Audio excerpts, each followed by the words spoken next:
Hello friends, welcome to my YouTube channel. अगर आप मेरे चैनल पे नए हैं तो चैनल को सब्सक्राइब जरूर करें। तो आज के वीडियो में हम जो आरबीसी है, लाल रक्त कणिका, उसके बारे में आज इस वीडियो में पढ़ेंगे। ये वीडियो 5 से 6 मिनट का रहेगा और सिंपल से सामान्य जानकारी लेंगे और कम समय में क्वालिटी में आप पढ़ेंगे, तो वीडियो को आप पूरा जरूर देखें।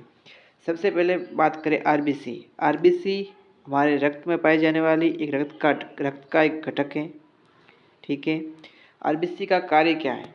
जो आरबीसी है वो हमारे शरीर में जो रक्त है उस रक्त में ही उपस्थित होती है और वो उस रक्त में हमारे शरीर में गैसों का परिवहन जैसे ऑक्सीजन और CO2 का पूरे शरीर में परिवहन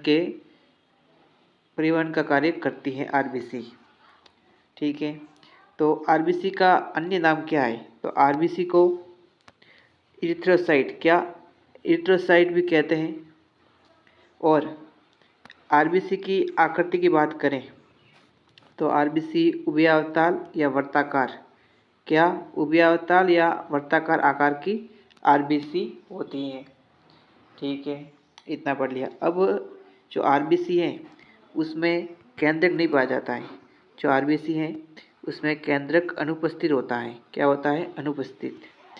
तो जो मनुष्य की आरबीसी है, जैसे मैमल्स वर्ग है, उस मैमल्स वर्ग में तो आरबीसी में केंद्रक नहीं पाया जाता, परंतु मैमल्स वर्ग में एक तो ऊँट और एक लामा, जो कि भारत में लगभग नहीं पाया जाता है।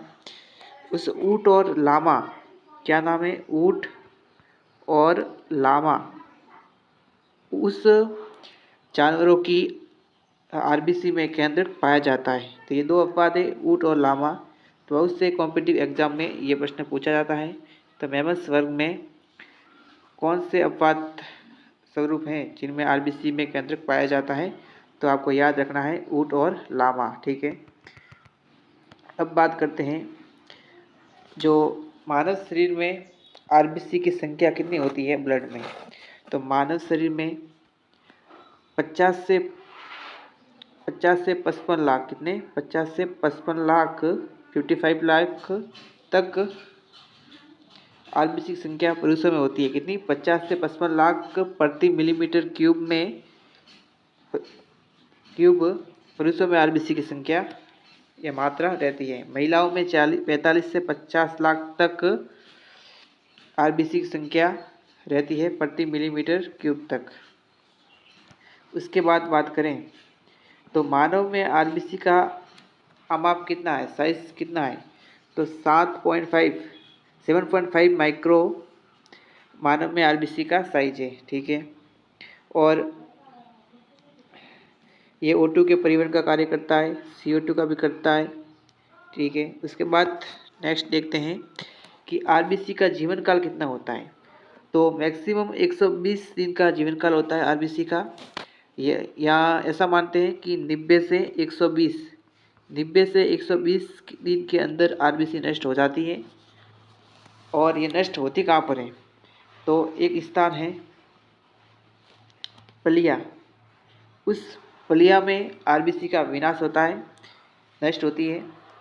और उसी पलिया को आरबीसी का कब्रिस्तान कहते हैं, शरीर का ब्लड बैंक भी कहते हैं। और इसमें नहीं तो यकृत में भी आरबीसी का विनाश होता है। तो विनाश तो पढ़ लिया। अब आरबीसी का निर्माण कहाँ पर होता है? तो वयस्क अवस्था में मनुष्य में आरबीसी का निर्माण लाल अस्थि मज्जा में होता है। किसमें होता है?